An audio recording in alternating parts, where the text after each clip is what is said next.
wabarakatuh. Perkenalkan, saya Nurlalawati dengan NIM 2312494 UIN Sultan Maulana Hasanuddin Banten, Fakultas Tarbiyah dan Keguruan, Prodi Pendidikan Guru Madrasah Ibtidaiyah.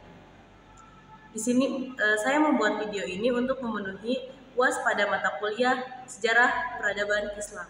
Di sini saya akan membahas tentang kisah Syekh Abdul Qadir Jailani. Syekh Abdul Qadir Jailani adalah syekh pertama dalam tarekat Qadariyah.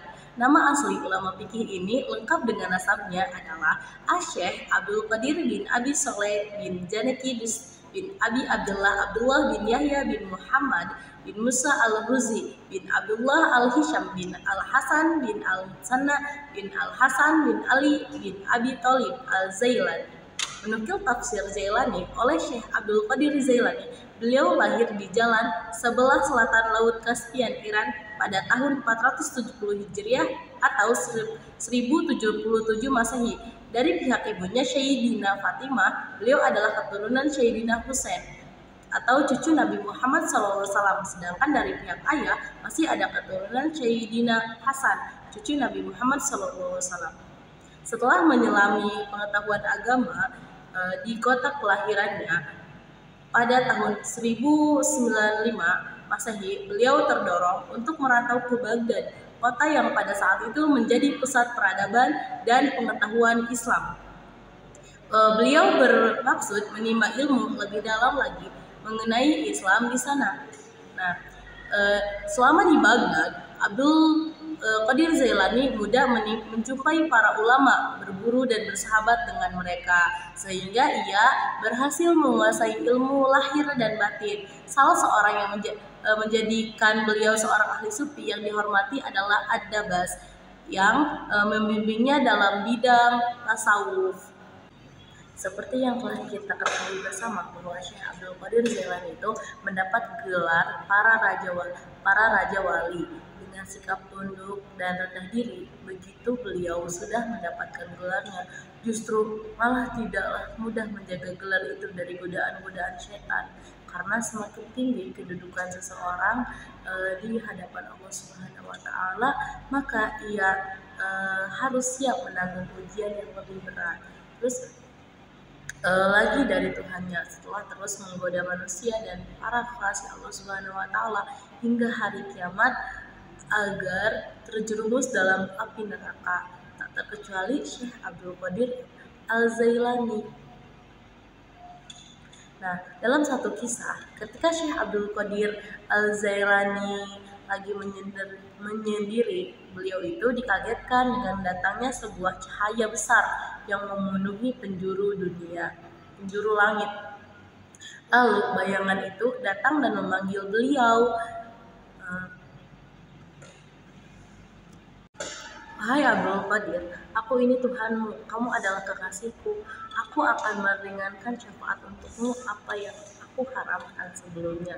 Sekarang aku halalkan untukmu," kata bayangan itu. "Wahai yang terlaknat, pergi kamu sekarang dari hadapanku. Kalau tidak, akan aku hancurkan kamu," jawab Syekh Abdul Qadir Jailani. Begitulah setan menggoda para kekasihnya.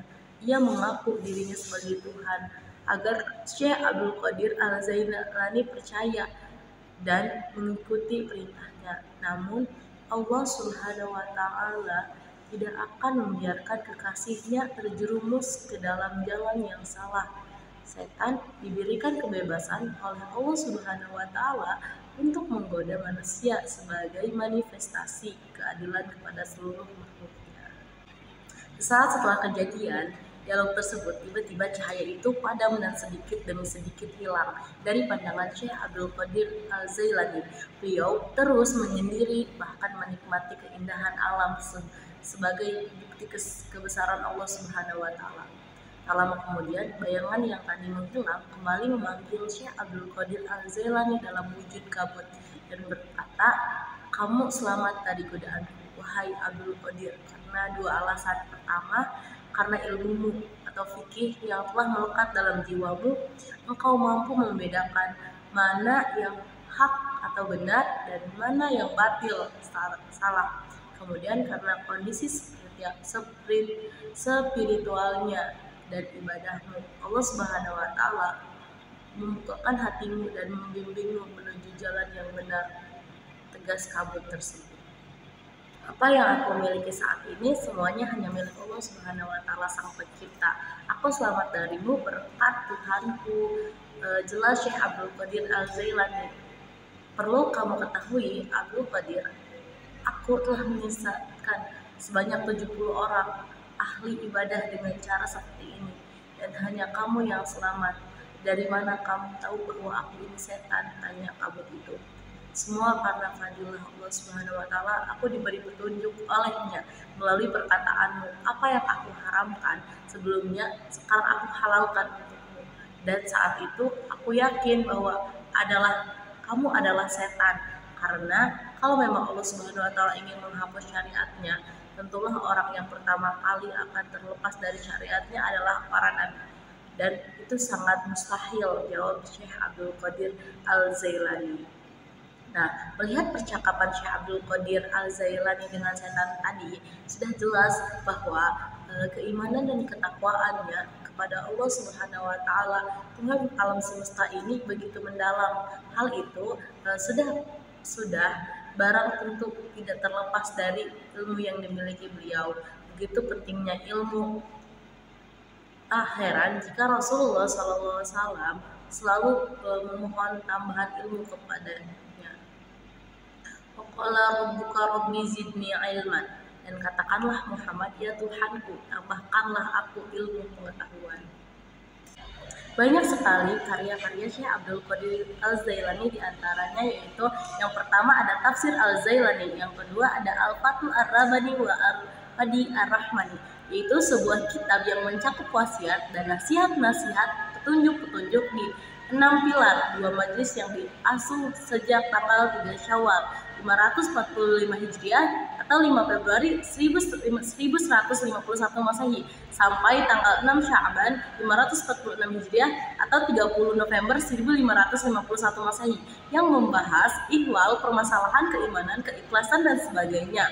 Yang ketiga yaitu ada As-Salawat wa Al-Afrad, yang keempat ada Ar-Rasail, dan yang kelima ada Awai Al-Hikmah, yang keenam ada Al-Gunayah Ittiba Al-Haq, dan dalam kitab tersebut memuat panduan bersuluk dengan jelas tergambar betapa sang syekh sangat mementingkan keseimbangan di antara 3 pilar kehidupan beragama kaum muslimin, yang iman, akidah, Islam syariat, dan ihsan, akhlak atau tasawuf. Oleh karena itu, tidaklah benar jika ada orang yang mengaku sebagai pengikut dan pencitaan Syekh Abdul Qadir Jailani tapi hanya mementingkan salah satu pilar. Misalnya dalam masalah syafaat Rasulullah SAW, Syekh Abdul Qadir menulis, seorang mukmin harus meyakinkan bahwa Allah Subhanahu wa Ta'ala akan menerima syafaat Rasulullah bagi umatnya yang telah terlanjur berbuat dosa, baik dosa besar maupun kecil, yang karenanya mereka ditetapkan masuk neraka. Dengan syafaat tersebut, seluruh orang beriman yang berada di neraka kelak akan keluar, sehingga tidak ada seorang pun yang berada di dalamnya, selagi ada sebutir zarah atau keimanan dalam kalbu seseorang, dan selama ia mengakui dengan tulus bahwa tidak ada Tuhan melainkan Allah Subhanahu wa Ta'ala, orang itu akan mendapatkan syafaat dari Rasulullah SAW, sebagaimana sabda beliau, syafaatku insya Allah akan didapatkan oleh siapa saja dari umatku selama ia tidak mati dalam keadaan menyekutukan Allah Subhanahu wa Ta'ala dengan suatu apapun. Hadis riwayat Abu Hurairah. Nah, sebagaimana sabda Rasulullah SAW mempunyai syafaat para nabi, yang lain pun memilikinya. Begitu pula orang-orang as-siddiq, yaitu yang kepercayaannya akan kebenaran Rasul sangat teguh. Nah, serta orang-orangnya memaparkan jalan rohani ini secara lebih gamblang dan dapat dicerna oleh khalayak luas. Nah, karya selanjutnya ada Al-Futu Al-Ghaib. Kitab tersebut berisi tentang nasihat-nasihat yang berguna bagi pemikiran dan pendapat-pendapat yang berbicara tentang banyak permasalahan seperti penjelasan tentang keadaan dunia, keadaan jiwa dan syahwatnya, dan ketundukan kepada perintah Allah Subhanahu wa taala. Terus selanjutnya ada Ad-Diwan, kemudian ada Asirul Al-Asar, yaitu kitab ini berisi tuntutan bagi para salik atau orang yang menjalani kesufian menampaki jalan-jalannya yang sunyi menuju rahasia dan yang dibalik rahasia. Syekh Abdul Qadir mengajak menelusuri jejak-jejak atau ayat-ayat Allah yang terhampar di dalam semesta dan di dalam diri kita, mengarahkan ke dalamnya hakikat dan menyatu dengan sang hakikat. Nah, ajaran-ajaran dalam Islam seperti sholat, puasa, terus haji dikupas di dalamnya maknanya dan keberatan hubungannya dengan kehidupan kita di sehari-hari. Terus disertai panduan sholat seperti sholat sunnah, terus zikir-zikir, penyejuk kolbu, serta karyanya ini membantu untuk meraih hakikat kelembutan, mencapai keikhlasan, dan menghampiri sang kekasih yang maha suci Allah Subhanahu wa taala. Nah, prinsip spiritual yang dilakukan oleh Syekh Abdul Qadir Jailani dalam Islam itu diperluas secara lugas. Syekh Abdul Qadir Al-Jailani memaparkan jalan rohaninya ini secara lebih gamblang dan dapat dicerna oleh khalayak luas. Yang selanjutnya ada Asrarul Asrar, atau ada selanjutnya Jalalul Qadir. Yang selanjutnya ada Al-Amru Al-Muqab. Ada lagi Al-Usulus Saba, Muktasar Ihya Ulumuddin. Terus karya selanjutnya ada Usuluddin. Nah, karya terakhir ini adalah setelah tekun mempelajari dan meneladani 9/57 selama lebih dari 33 tahun. Pada usia 51 tahun, Syekh Abdul Qadir itu mulai menamparkan dirinya di khalayak ramai. Pada tahun 1128 Masehi, ia dipercaya memimpin sebuah madrasah yang makin lama tidak mampu menampung siswa yang akan belajar ilmu tarekat. Oleh karena itu, pada tahun 1135 madrasah tersebut diperluas. Walaupun Syekh Abdul Qadir Jailani baru menikah pada usia 51 tahun. Namun, beliau dikaruniai banyak keturunan, yaitu 20 putra dan 20 putri. Di antaranya adalah Syekh Abdul Wahab, pengelola madrasah sejak tahun 1150 Masehi. Syekh Isa yang bermukim dan rajin belajar di masjid Syekh Abdul Qadir Jailani merupakan pendiri tarekat Qadariyah. Beliau wafat pada tahun 1016 Masehi 561 Hijriah dalam usia 91 tahun. Saat remaja ia pergi ke Baghdad dengan maksud menimba ilmu dari para ulama di kota itu. Sang bunda membekalinya 40 keping uang emas, yaitu warisan ayahandanya, supaya aman dalam perjalanan. Uang yang dibawa dijahit dalam jubahnya. Pesan ibundanya hendak dia menjadi anak yang selalu bersikap jujur dan benar, tidak berbohong. Dalam perjalanan, dia dihadang kawanan perampok. Salah seorang perampok bertanya apakah ia memiliki barang berharga, maka Syekh Abdul Qadir Jailani menjawab dengan tegas dan jujur ia memiliki 40 uang keping emas. Perampok itu tidak percaya, mana mungkin anak sekecil itu memiliki uang sebanyak itu. Nah, perampok itu kemudian berlalu pergi.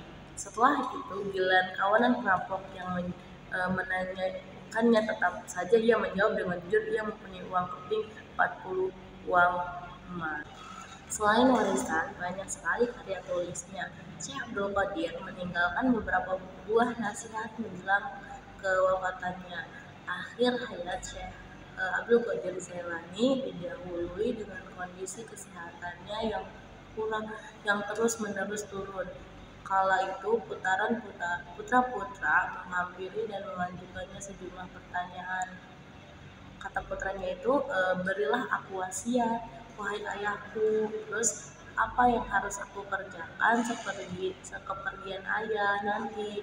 Tanya putra sulungnya, yaitu Abdul Wahab. Nah, engkau harus senantiasa bertakwa kepada Allah Subhanahu wa Ta'ala. Lantun Syekh Abdul Qadir Jailani. Jangan takut kepada siapapun kecuali Allah. Setiap kebutuhan mintalah kepadanya. Jangan berpegang selain kepada talinya. Carilah segalanya dari Allah, jawab sang ayah.